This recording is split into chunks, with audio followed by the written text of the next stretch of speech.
In 1967, a grandmother in rural Tennessee pulled a cast-iron Dutch oven from the back of her cabinet that had not been washed with soap since 1943. She made a Sunday supper that night that her granddaughter still cannot replicate 60 years later. Not because the recipe was complicated, but because the recipe was never written down anywhere. Number 16 was the most common Sunday supper in working-class American homes between 1963 and 1979, and has vanished so completely that most food writers under 50 have never tasted it. Number 1 was on every American Sunday table from 1958 through 1984, and disappeared the week microwave ovens became standard kitchen equipment. These are 25 forgotten Sunday supper recipes Grandma knew that no cookbook could teach. Not culinary school, not food media, Grandma's kitchen. Subscribe before we begin. The countdown starts now. Chicken and homemade dumplings. She made the dumplings by feel, no measuring cup, no timer. She knew when the dough was right because her hands told her. And her hands had been making dumplings since she was 9 years old, standing beside her own grandmother. A whole stewing hen cost 49 cents a pound in 1965. Today, around $2.99. Flour, baking powder, salt, butter, and whole milk. Total then under $1. Today, under $8. Fed 8. You simmer the hen with onion, celery, and carrot for 2 hours until the meat falls in long shreds. You strain the broth and return it to a boil. You mix flour, baking powder, salt, and cold butter into coarse crumbs. You add milk until just combined. You drop spoonfuls onto the boiling broth. You cover tight for 15 minutes without lifting the lid once. The dumplings puff white and soft. The broth underneath turns golden and thick. The kitchen smells like every Sunday you have ever loved. Chicken and dumplings came from Appalachian and Southern kitchens in the 1800s as the specific solution to the problem of a spent laying hen. By 1965, it was the Sunday supper in working-class homes from Tennessee to West Virginia. The recipe lived in her hands, not on a recipe card. Not in a cookbook. That is why it disappeared. Pot roast with onion gravy. She started it at 9 in the morning before church. By the time the family came home at noon, the house smelled like something sacred was happening in the kitchen. It was. She just called it Sunday dinner. A 3-pound chuck roast cost $1.29 in 1968. Today, around $19. An onion, a carrot, a packet of Lipton onion soup mix, and beef broth. Total then under $2. Today under $22. Fed 8. You sear the roast on all sides in a Dutch oven until every surface is dark brown. You add sliced onions and cook them in the drippings until golden. You pour in beef broth and add the soup mix. You cover and slide it into a 325-degree oven. You go to church. You come home 3 hours later. The roast has collapsed into the gravy. The onions have dissolved completely into the dark broth. Pot roast with onion gravy became the American Sunday dinner standard after Lipton popularized the onion soup mix shortcut in 1955. By 1968, it was the most common Sunday noon meal in working-class American homes from Maine to California. She did not follow the Lipton recipe exactly. She never followed any recipe exactly. That was the whole point. Baked ham with brown sugar glaze. She scored the fat in a diamond pattern with a paring knife before church. She pressed a clove into every diamond intersection. By the time the family sat down, the whole house smelled like brown sugar and clove, and something that only happens when a ham has been baking for 3 hours. A bone-in ham cost 69 cents a pound in 1968. Today, around $3.49. brown sugar, dry mustard, apple cider vinegar, and whole cloves. Total then under $2 for the glaze. Today, under $5. Fed 10. You score the ham fat in a 1-inch diamond pattern. You press a whole clove into each intersection. You mix brown sugar, dry mustard, and vinegar into a paste and spread it over the entire surface. You bake at 325 degrees for 18 minutes per pound, basting with the pan drippings every 30 minutes. The glaze goes dark and lacquered. The fat renders into the meat. Baked ham with brown sugar glaze became the American Easter and Christmas Sunday dinner from the 1940s onward. By 1968, it appeared in every American general cookbook as the essential holiday centerpiece. Nobody scores the fat and presses the cloves anymore. The ham at modern holiday tables is not the same animal. Sunday fried chicken. She soaked it in buttermilk the night before. That was the secret everyone knew and nobody did consistently enough. The overnight soak in cold buttermilk was the difference between Sunday fried chicken and every other fried chicken. A whole chicken cut up cost 49 cents a pound in 1966. Today, around $2.99. Buttermilk, seasoned flour, and Crisco. Total then under $1.25. Today, under $8. Fed 6. You soak the chicken pieces in cold buttermilk overnight. The next morning, you shake each piece in a paper bag of seasoned flour. You heat 2 inches of Crisco in a cast iron skillet until a pinch of flour sizzles on contact. You lay the chicken in, skin side down. You do not move it for 8 full minutes. You flip it once. You cook 8 more minutes. The crust is shatteringly crisp. The skin is dark gold. The meat inside is moist from the overnight soak. Southern fried chicken came from West African cooking techniques merged with Scottish frying methods in the antebellum South.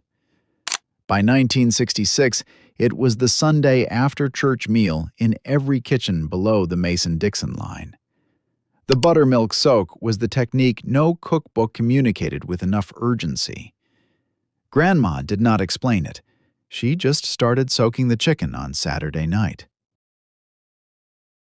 Brown sugar meatloaf. She put brown sugar and ketchup on top, and everybody questioned it once and never questioned it again. The glaze caramelized in the oven into something that had no business tasting as good as it did on a 1.5 pounds of ground beef. Ground beef cost 49 cents a pound in 1969. Today, around $5.50. An egg, breadcrumbs, onion, Worcestershire, ketchup, and brown sugar. Total then under $1. Today, under $8. Fed 6 with leftovers for Monday sandwiches.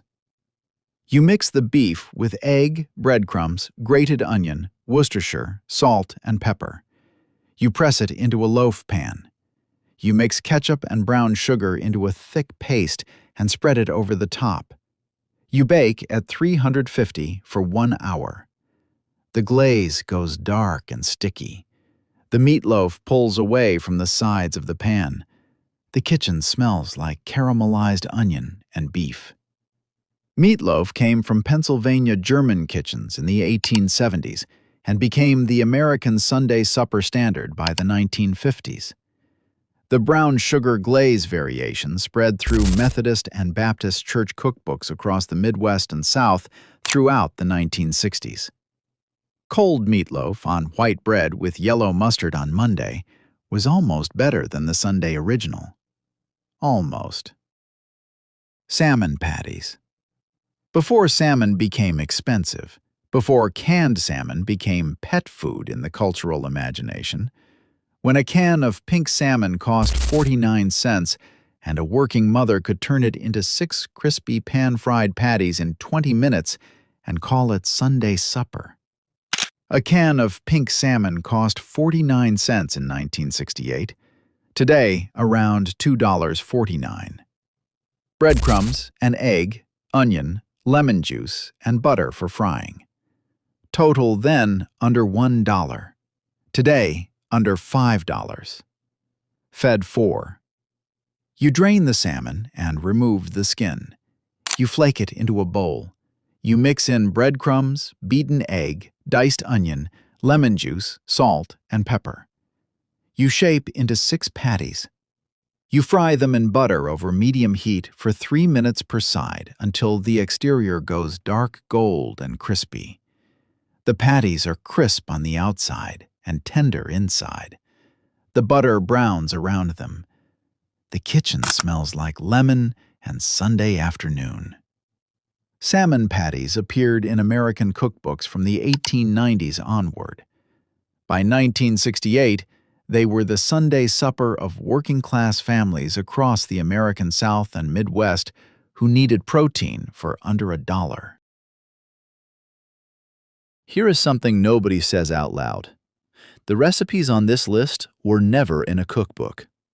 Not because they were not good enough for a cookbook, because the women who made them never thought to write them down, never thought anyone would ask, never thought for a single moment that the knowledge in their hands was the kind of knowledge worth preserving. She showed you once, maybe twice. You watched from the kitchen table while you did homework. You were 8 years old and you were not paying attention because you were 8 years old, and the food was just food, and she was just grandma, and there would be time later to ask her how she made it. There was not time later. There is never time later.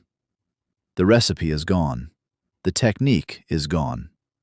The specific weight of her hand on the dough and the exact moment she knew the gravy was thick enough, that knowledge went into the ground with her. This video cannot bring it back. Nothing can. But we can say its name. We can remember that it existed. We can make the closest approximation and sit at the table and feel something.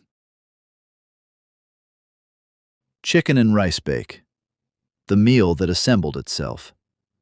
She put it together in the baking dish before church, slid it into the oven on a timer, and by the time the family walked through the door, the house was already full of the smell of onion and cream and roasted chicken. A whole chicken cut up cost 49 cents a pound in 1967. Today, around $2.99. Long grain rice, cream of mushroom soup, onion soup mix, and water. Total then under $2. Today, under $10. Fed 6. You pour dry rice into the bottom of a large baking dish.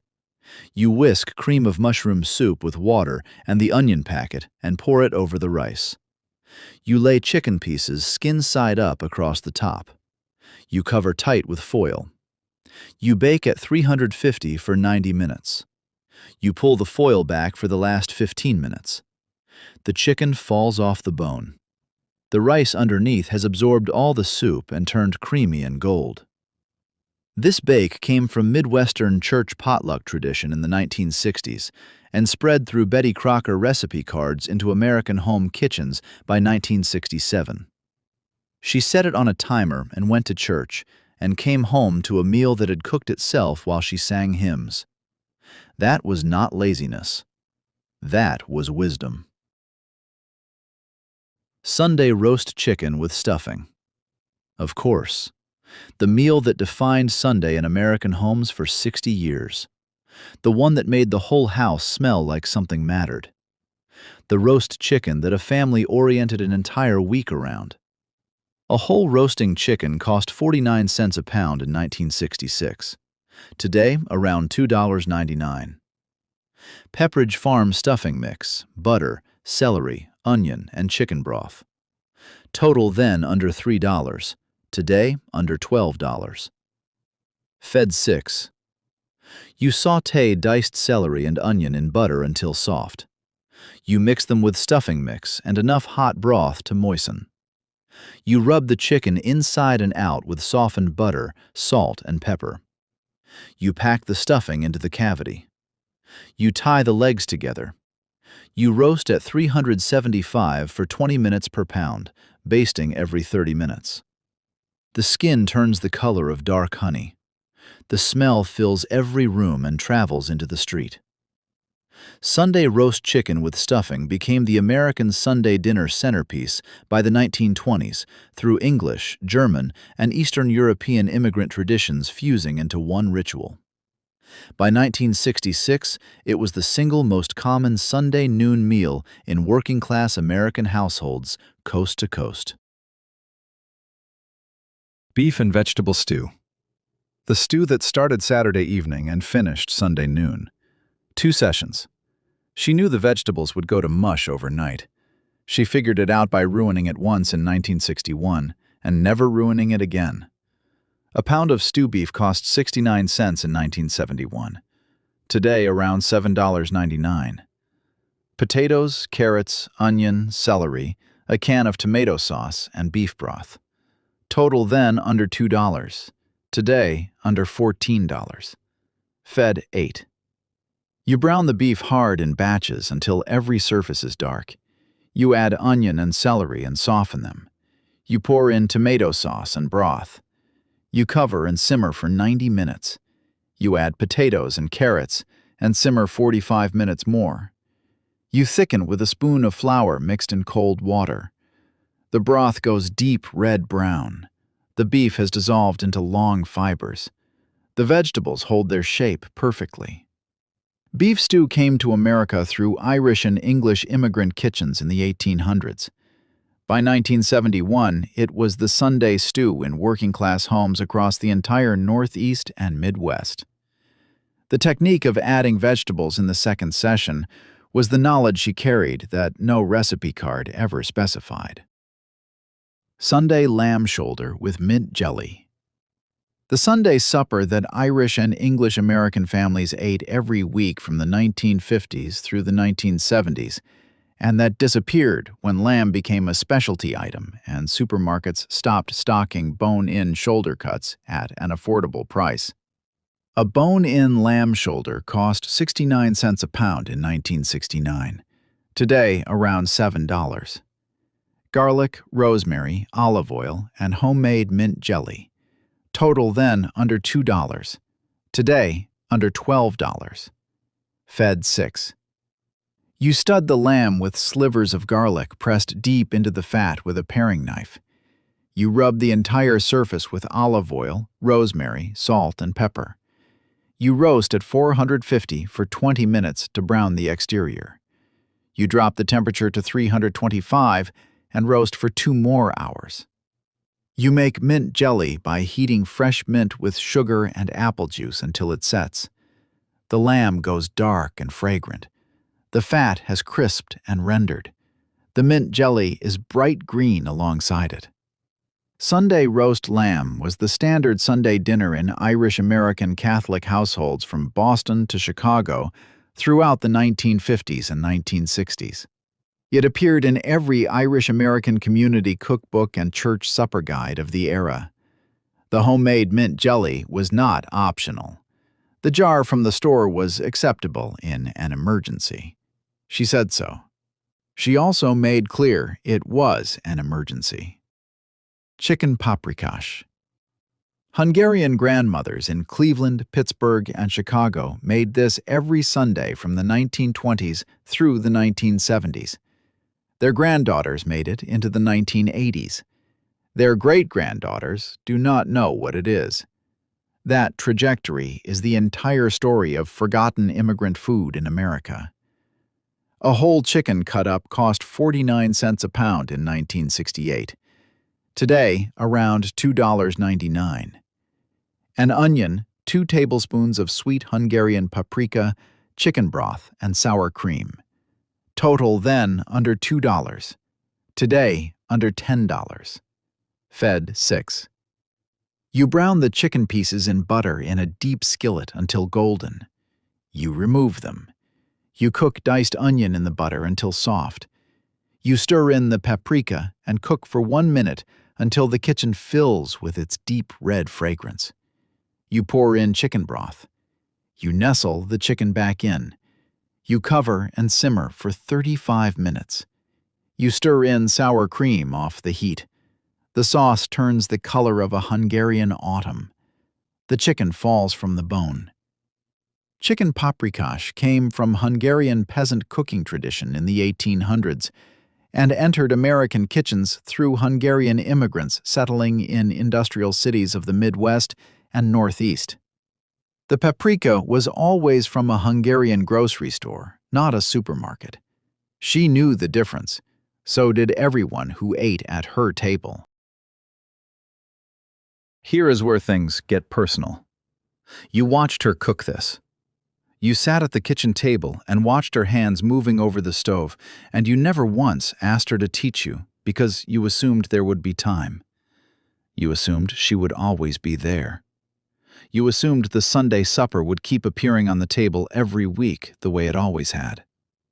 Then, one Sunday, it did not appear, and nobody else knew how to make it. And you looked at the recipe cards in the tin box in her kitchen drawer, and the ones she had were clipped from magazines, and none of them were the dishes she actually made from memory.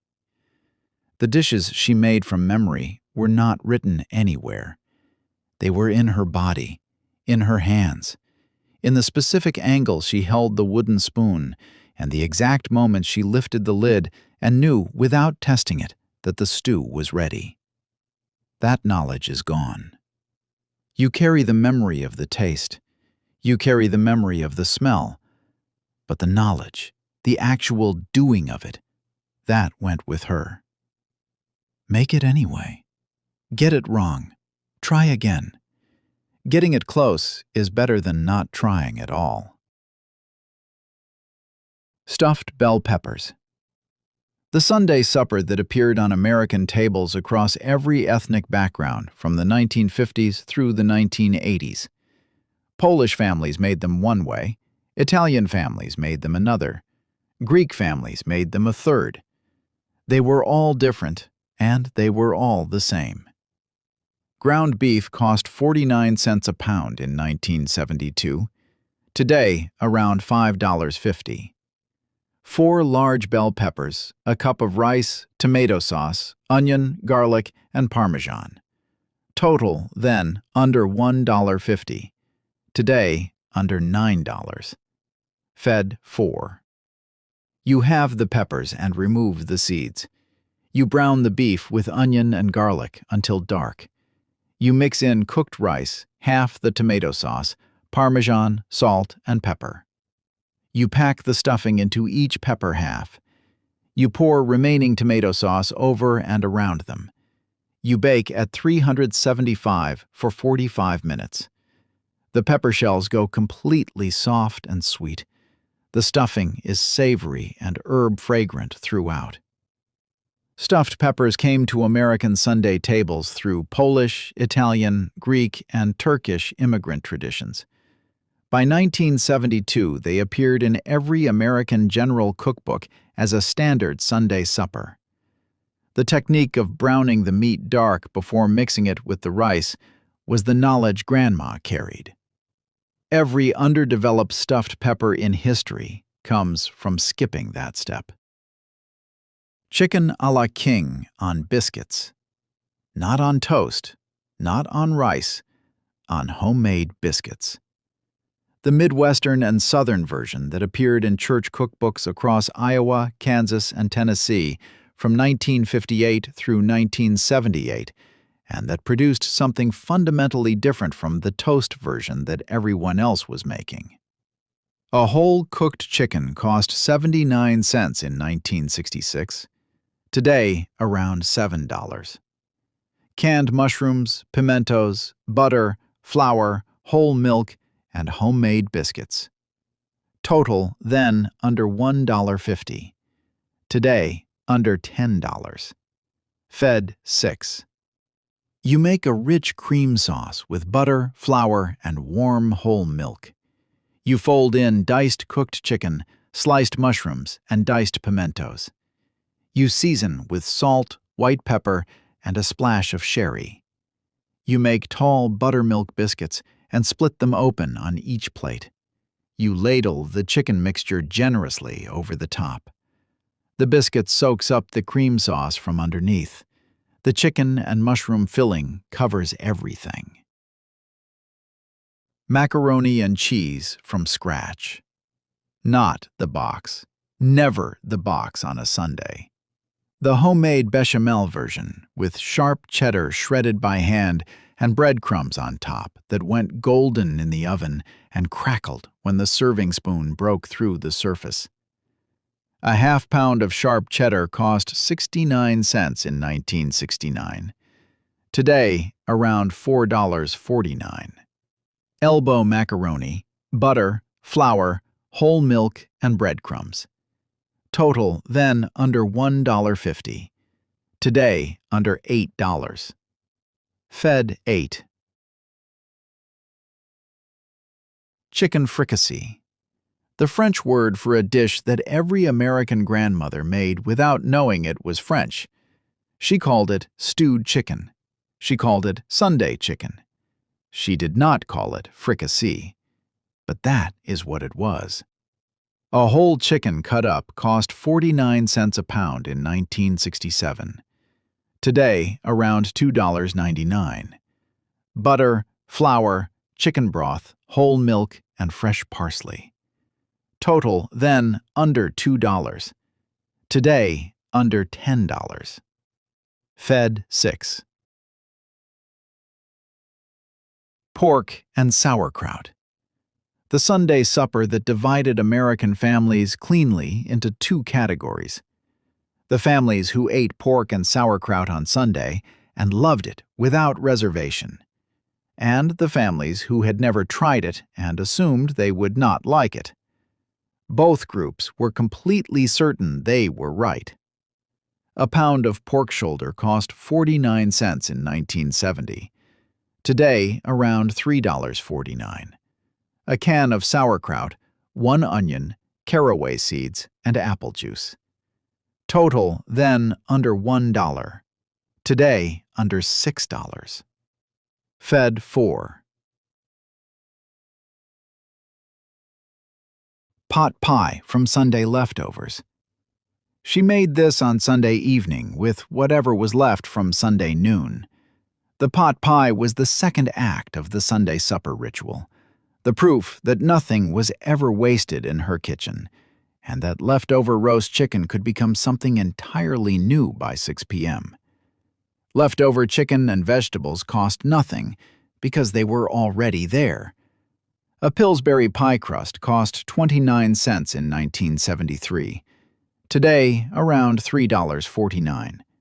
A can of cream of chicken soup and frozen peas. Total then under 50 cents. Today, under $5. Fed 4. Make one of these this Sunday. Just one. This was never about the recipe. It was about the Sunday, the specific ritual of a family gathering around food that someone had been preparing since early morning because they believed the people at that table deserved something made with time and attention and love. Grandma believed that without being told to believe it. She just cooked Sunday dinner every Sunday for 40 years. In the comments, tell me which one your grandmother made. Was it the fried chicken or the pot roast? Tell me the Sunday supper you can still smell when you close your eyes. Tell me her name if you want to. I am reading every one. Hit subscribe for more nostalgic food videos.